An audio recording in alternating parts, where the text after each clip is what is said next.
Alright guys, welcome back to some more of a Requiem for Innocence. I want to thank you all for the love and support you continue to show this game, guys. Thank you very much.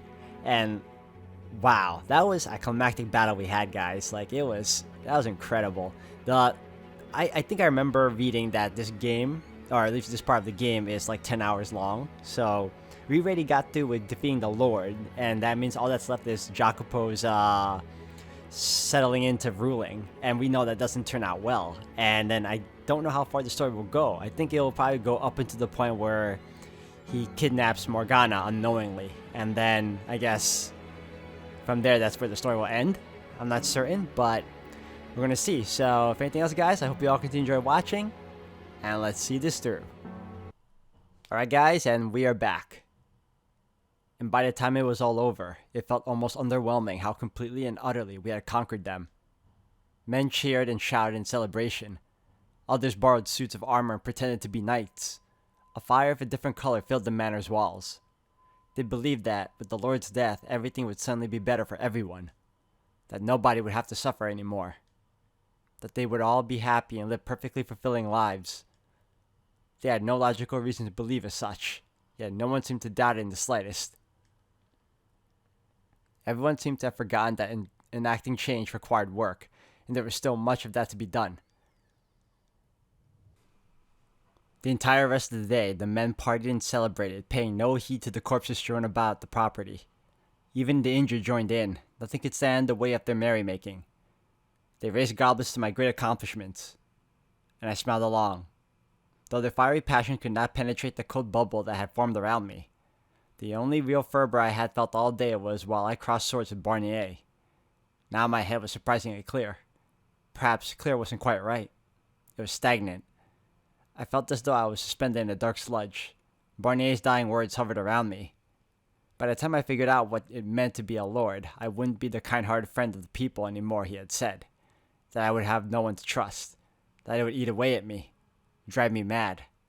And then I would be my own executioner. Again and again, I tried to tell myself that I wasn't like him, that I wouldn't end up like him. But his voice, his curse, refused to leave me. Images of his decapitated head flashed through my mind. I couldn't shake the feeling that one day, that would eventually be my head.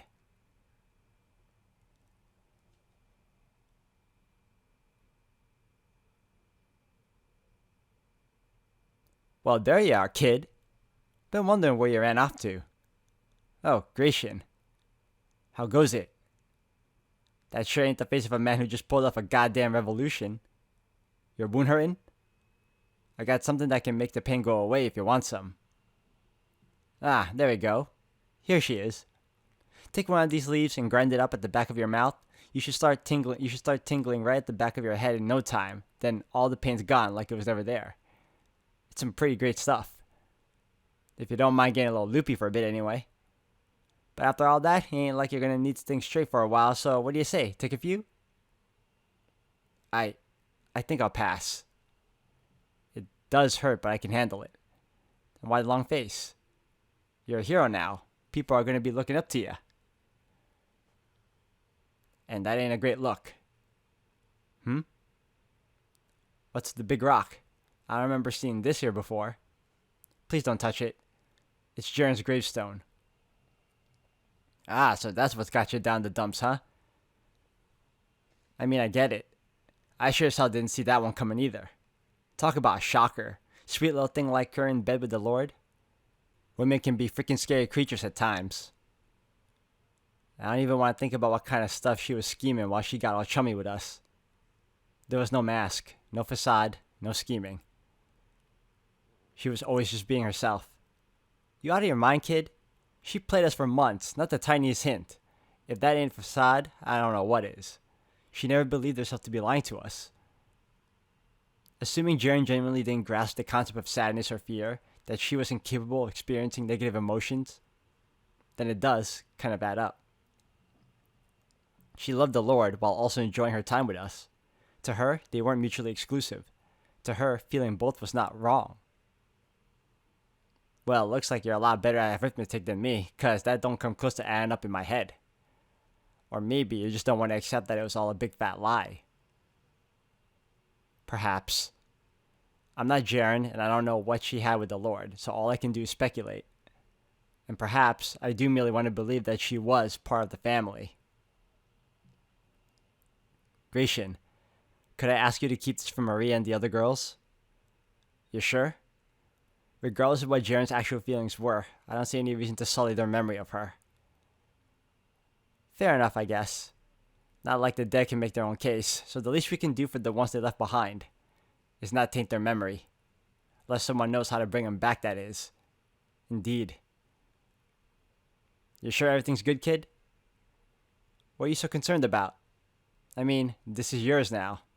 When we leave, you'll be staying here. And I just want to make sure you're really up for it. If you want, I could take your place. Pardon? If you think being in charge would be too much to handle, I'll gladly take it off your shoulders. Hell, we both know I'm more of a fighter than you. I could have taken Barnier out without him getting so much to scratch in on me. What do you say? I'll do it. Don't be stupid. The whole city would be savages by year's end if you were in charge. Hey, just offering you a way out, kid. It's my burden to bear, and I have no intention of passing it off. I'll have myself back in order by tomorrow. Well, if you say so. But don't forget, you're in this for the long haul. Don't worry, I can handle it. So, do you have any specific plans moving forward? The woman you're conspiring with, Ginevra, was it? They offed her, didn't they? She was hardly the only noble hoping to see Barnier overthrown. I'll have to start by building up a solid foundation of supporters among the nobility. Do we really need the Dick Squad on our side, though? Why don't we just cut ourselves off from all that crap and start our own country? A place just for us. No royalty, or nobility to rob us blind. Just our city. That would be ideal, but unfortunately, it isn't quite so simple. Yeah, I think his Gratian's beliefs are like in line with Maria's, because Maria just wanted to have just the brothel and just live together like that. But Jacopo wouldn't have it because he wanted more. It's the same deal with Gratian. He was hoping to cut out the middleman and just have it be their people.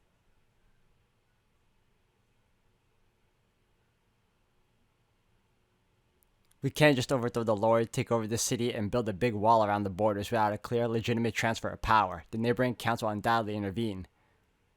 So we fight back. What's the problem? Our little band of peasants was only able to take down the Lord because we had the element of surprise. But what happens when a trained, organized army marches on our borders? You don't need me to answer that for you. This world's kind of a massive... but it's a hell of a lot better than having all Barney in power, I guess. You'll change things for the better, though, won't you? You have my word. Great. Famous last words. So, Jacopo, I know we'll be parting ways here soon and all, but I want you to know I'll never forget this day. We crashed the gates of hell together and made the devil our bitch. It don't matter how far apart we are, nothing will change what we've been through. So let's make this city into the best goddamn city around, you from the top and me from the bottom.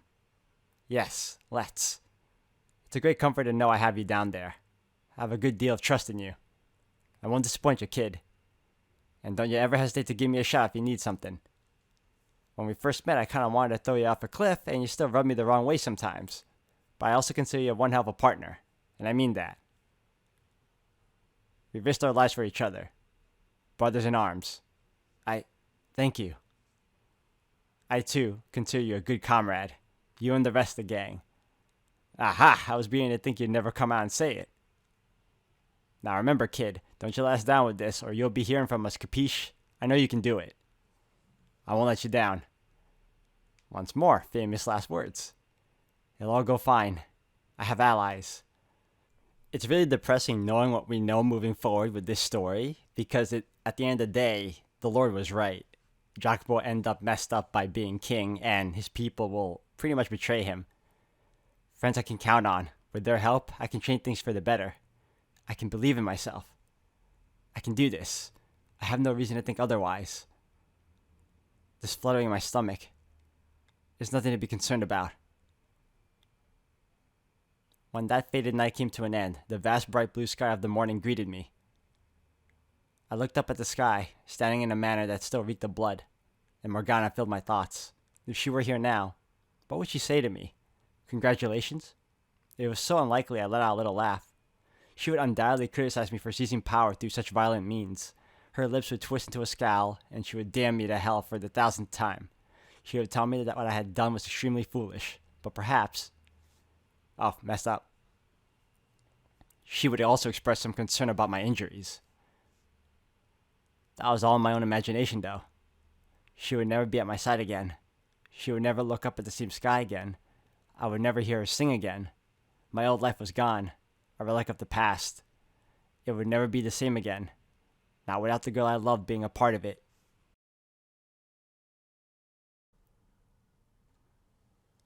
Tales of a Distant Past, the end. A Requiem for Innocence interlude.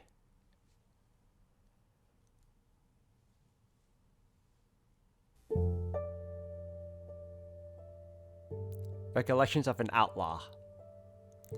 You're in the mood for something juicy, you say? Hate to break it to you, chum, but I ain't made of dough. I like a nice slab of meat as much as the next bloke, but I'm barely making do as is.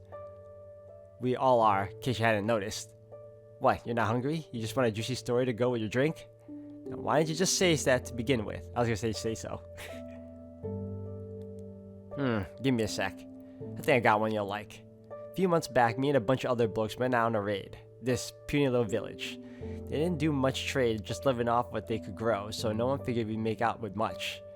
Grab a little grub, plow some of the girls. That was the best anyone was hoping for. Business as usual. We killed the guys, had some fun with the girls, then killed them too. Nothing too interesting, nothing real exciting up to that point. But that changed when I busted into this one house. There's a man, a woman, and a little girl, maybe 5 years old.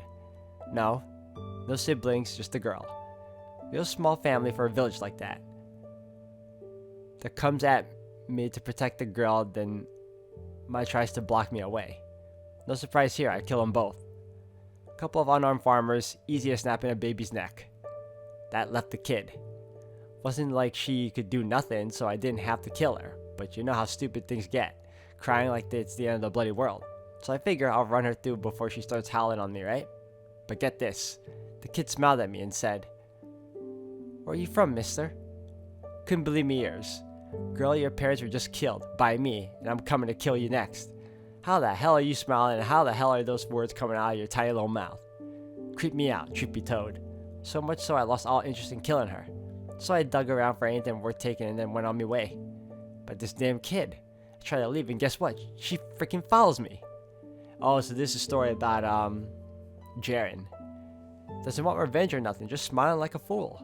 I'm a patient bloke, but this was beyond the pale. I yelled at the stupid thing. Why the hell are you following me? Piss off. She gives me this confused look and says, I'm bored. Everyone else stopped moving, so I have nothing else to do. But you're still moving, mister. I feel bad for her, man.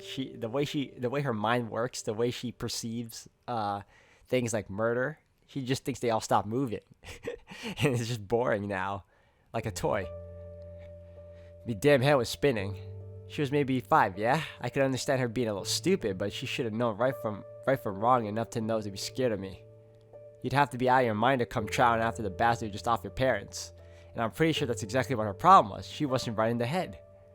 I tried to get her to piss off, but she wasn't hearing it. The other guy started talking to me. We should just neck her, right? Then one guy says with a big smile, let's say we take bets on what it'd make to make the kitty cry. So we did just that. We started placing bets. Give her a good yell and she'll cry. Knock her around some, that'll do it. I say yank out a tooth or two. Rip off her nails one by one.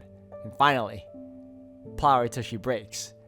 We went around and did everything we could think of our absolute worst. Not like we ever pretend to be good people, but it ain't every day you see a bunch of grown men taking turns knocking the hell out of a little 5-year-old girl. And hell, that by itself is a good drinking story if I ever heard one. Okay, this guy is clearly, he just admitted that he wasn't a good dude, but wow, how disturbed are you to even think like that? But it keeps going. She never cried, no matter what we did. Not once. She would groan and twist her face when we hit her, so she did feel pain. But even that was only for a second. After that, she'd be back to smiling like an idiot. Tell you the truth, she seriously creeped me the freak out. I wanted to just end it there and forget all about her. But The rest of the guys, they took a liking to her, wanted to bring her back with us. I tried to talk him out of it, but one guy, he says, "What's the big deal? Ain't like we're adopting her. We'll have some fun, and when we get bored, she's gone." It's pretty damn hard to argue against that. If I kept fighting it, I'd look like I was trying to be the good guy or something. And so now we've got this kid in the crew. First month or so she's with us, everyone's treating her like their plaything. But after a little bit, that starts to change. They start being kind of nice to her, giving her extra food, letting her join in on the conversations, that sort of thing. She still creeped me out, sure, the way she never stopped smiling. But she wasn't ugly or nothing. She could be kind of cute even. When she started talking with us more, I realized something. None of us knew this damn kid's name. So I asked her, and get this. She says, "I'm me." Dead freaking serious. Now, like I've been saying, the girls always never made much sense. This was on another level. So I press her. "No, what's your name?" But she just tilts her head and says the same thing. "I'm me." "So you're saying your name is me?" I ask. And she gives me this big fat grin and nods her head. Who the hell names their kid me? Her parents seemed like reasonable enough folks. They at least cared enough to try and protect her from me. They just run out of ideas trying to come up with a name for her or what? As I'm thinking to myself, I see there's something sewn into the bottom of her shirt. Look like writing, but I can't read for shit, so I call over the only educated guy in the crew and have him look at it. Turns out, it was a name. Jaren. "Your name ain't me, it's Jaren," I say. And she lights up like a freaking village we just got through with. "Really? My name's Jaren? I never knew." I let out the biggest sigh of my life and say to her, "You're the dumbest broad I've ever known." About a month after we picked the girl up, we had a bit of trouble. There's this chubby bloke by the name of Marcos, and he starts getting this thing for her, yeah? I ain't one to get on a guy about what gets his rocks off, but a 5-year-old girl? That just ain't right. Marcos was kind of slow in the head, always at the back of the pack, and mostly useless when we went out on jobs. Only reason we kept him around was because he made a good pack mule. He was annoying as all hell besides. Always saluting and saying aye like he thought we were a bunch of pirates or something. And he called everyone boss, because apparently that was the only form of respect he knew. Day after day, aye boss, and I'm on it boss, and let me massage your back boss was enough to drive him mad. And because he was the first one to talk there, Jaren started imitating him. Oh man, that must have been, you found him annoying. Oh wow, and Jaren's now doing the same thing. So now we got two buffoons running around talking like that. Obnoxious as it was though, end of the day that's all it was. But that changed when Marco started getting real fond of the girl. Every little thing we did, he'd go around telling us to be nicer to her, yeah? But far as we know, compared to when we first took her in, we were treating her pretty damn well. Of course, that's all relative. The proper slave probably still got less hell from their master than we gave the girl. But remember, we only brought her along so we could have fun. Never intended to make her part of the crew, but Marcos wasn't having any of it. Son of a gun actually snapped at us. "You'll pay if you don't stop right now, boss." Idiot wanted to fight, so we gave him a fight. The whole lot of us beat the overblown hell out of him, stomped his face in so bad you couldn't even recognize the poor guy anymore. But that wasn't enough for him. His face was a bloody mess, Marcos said. "I won't let you lay another finger on Jaren, boss." Tell you the truth, I didn't think he had the sack. Then Jaren comes trotting in. Seems like she heard the ruckus and wanted to see what was up. Marco's eyes went wide and he yelled, "Stay back!" But the girl just stood there, same old stupid smile on her face. Seeing her come in, one of the other guys smirks, plops his arse down on Marcos' back, holds a knife up against his neck and says, "Hey Jaren, you like Marcos?" And with a big grin she answers, "Aye, boss." Through the swollen bruised up mess his face was, you could just barely make out Marcos smiling. Next, the guy on his back says, "Then would it make you sad if we roughed him up a bit more?" "What do you mean rough him up?" "Cut off his fingers, scoop out his eyes, have a little fun." "Fun is fun. Why would that make me sad?" You hear that? I ain't making this up. The girl's still standing there smiling and Marcos, he goes pale as a ghost. And he did it. He cut off his fingers. Jaren's still smiling. He gouged out his eyes. Still smiling. And finally, he slit Marco's throat. Even as the blood sprayed right into her face, she never once stopped smiling.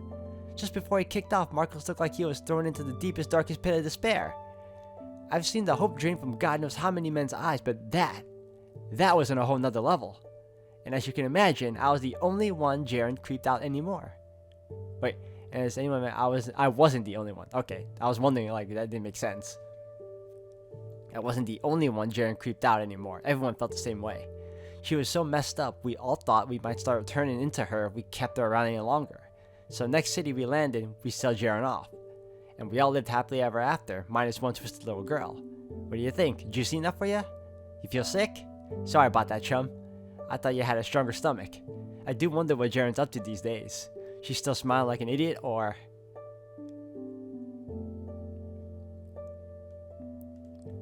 Recollections of a Vassal's Wife. Good day to you too, sir. Thank you so much for all your hard work. Yes, that's correct. This is where our slaves were when they were stolen, as I described when I reported it. What, the number of stolen slaves I gave you doesn't match the number you heard from the other sources? Ah. No, I had no intention of deceiving you. I simply assumed it wouldn't be a problem because I wasn't claiming we lost more than we did. Yes, I understand. I beg your pardon. I should have reported the number correctly. I will do so in the future, so please, if you would look the other way just this once. Why did I report fewer slaves were stolen? I imagine you would find that curious, yes? Why would anyone want less of their lost manpower returned to them indeed? It's quite simple. I did not think it would be any great loss if she were not to come back. Oh no, she was a fine worker. And she didn't cause any trouble either. You want to know about the girl? I doubt it would be of any help to your investigation, but I don't mind telling you. I warn you, it's not a terribly pleasant story, though. Very well, as you wish, sir. We purchased her when she was about 5 years old, so she's been with us for quite some time. 8, maybe 9 years now? When we bought her, she was still too young to put to work. She was in good health, though, and always had the sweetest smile on her face, so I had little doubt she would do as she was told. Slaves tend to be so gloomy and depressing, you know? Not that I don't understand, but unlike many, we try not to mistreat our slaves. As long as they do their work, they have nothing to worry about. The best slaves, I think, are the ones who aren't as so dreary as to be infectious and make us feel guilty. The girl's name was Jaren, and while she talked rather funny, she was as bright and cheerful as I'd hoped. And she was always smiling from ear to ear. For a while, it felt like we had a brand new member of our family. I was so taken with her, I almost considered adopting her instead of keeping her as a slave. And how did I go from wanting to take her into not caring if she didn't come back? It's very difficult to explain, to tell you the truth. Yes, that's right, she never caused any trouble. She never stole anything. She never refused to work. She never cried, and she never got upset. No matter what happened, she always did her work with a smile on her face. That sounds like the ideal slave. Yes, you would think so. And I have no complaints regarding her work. Neither did my husband nor our servants. I imagine I'm the only one who would be happy to never see her again. I started thinking the girl peculiar about 2 years after we purchased her. Right around that time, one of our other slaves attempted to run away. Yes, that's right. As I said, we have never once mistreated our slaves. Other slave owners could learn a thing or two from us, I say. We tell all our slaves when we buy them that they will be set free as soon as they've worked enough to pay back what we paid for them.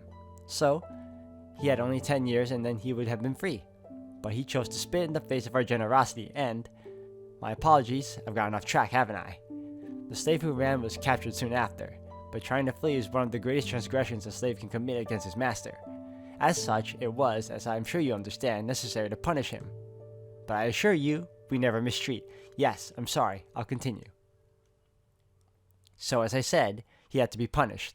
My husband took a length of rope and used it as a, whip, I think it's called. He had all the slaves watch as he lashed the one that had tried to run. It was for their own sake. The other slaves needed to see what would happen if they attempted to flee.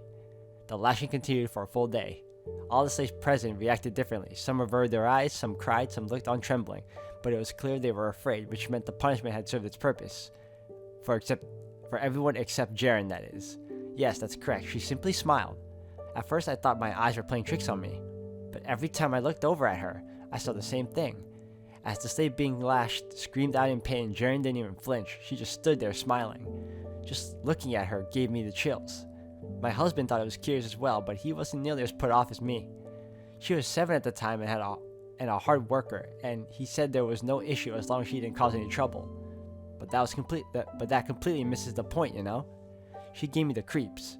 I wasn't comfortable with her around. But of course my husband has the final say. I couldn't defy him. So I did my best to forget that day. I couldn't get the girl out of my mind though, no matter how hard I tried. My gaze was drawn to Jaren, and I noticed quite a bit as I observed her more carefully. Say one of the slaves hurts himself while working. You might expect another slave to ask if he's alright. to help patch up the wound, to volunteer to take on his responsibilities for the day, to show concern and compassion.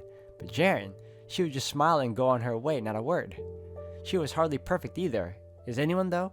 And she would make mistakes occasionally.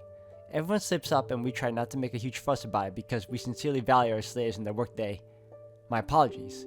In any case, we can't simply brush such mistakes off, so we make sure to admonish them whenever something happens to ensure things run smoothly. But even as I scold her, Jaren's still smiling. As I'm sure you can imagine, it's hard not to feel as though you're being disrespected. So once I lost my temper and smacked her. It was only once though, I swear. I'm not a violent woman. I hate raising my hand to anyone. I was sure that if nothing else would make her cry, but still she smiled, with half her face red and swollen. I was so perplexed I came straight out and asked her, "Why do you not cry? I just hit you. How can you keep smiling?" And she said, "Why would I cry? I'm not sad about anything." Pressing the issue further, I discovered she had evidently never felt bad for anyone in her life, including herself. Can you imagine? How terrible is that? It's not right. So I decided I needed to teach her how she was supposed to act. I taught her that when she saw someone get hurt, she needed to show sympathy. That when she was being reprimanded, she needed to show remorse and a desire to improve. Jaren listened carefully to every word I had said, and before long, she started putting my teachings into practice. At first, I was relieved. Jaren was finally a regular girl. How wrong you were. The fact that you even said that she started putting your teachings into practice is a huge red flag right there.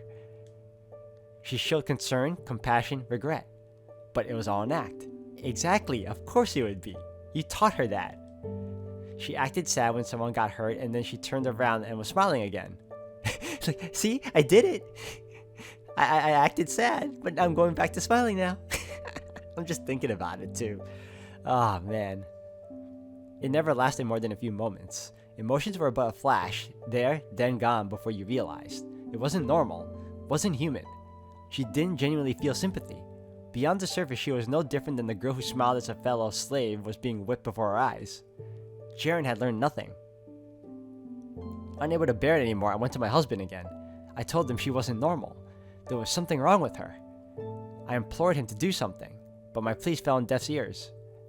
She was a good worker, he said. We couldn't ask for a better slave, he said.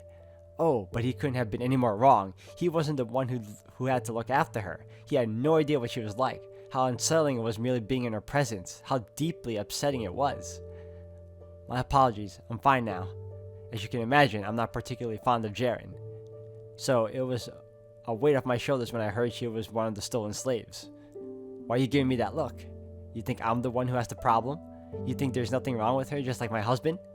One look at her smile and you'd know I'm telling the truth, that she's not simply a little eccentric, that there's more to it than that. I can't take it anymore. Is there no one who will understand me?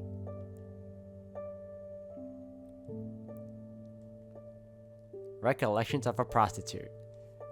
Okay, so basically all this whole interlude is about like Jaren and the people she encountered and, took care of her, I guess, took her in. So we're going to learn a little bit more about her until we get back to the main story again. So which is fine. But for now, guys, I'm going to have to end the video here for today. So thank you all for watching. So when we come back, we'll continue onwards and see where it goes. So thank you again. And until the next one.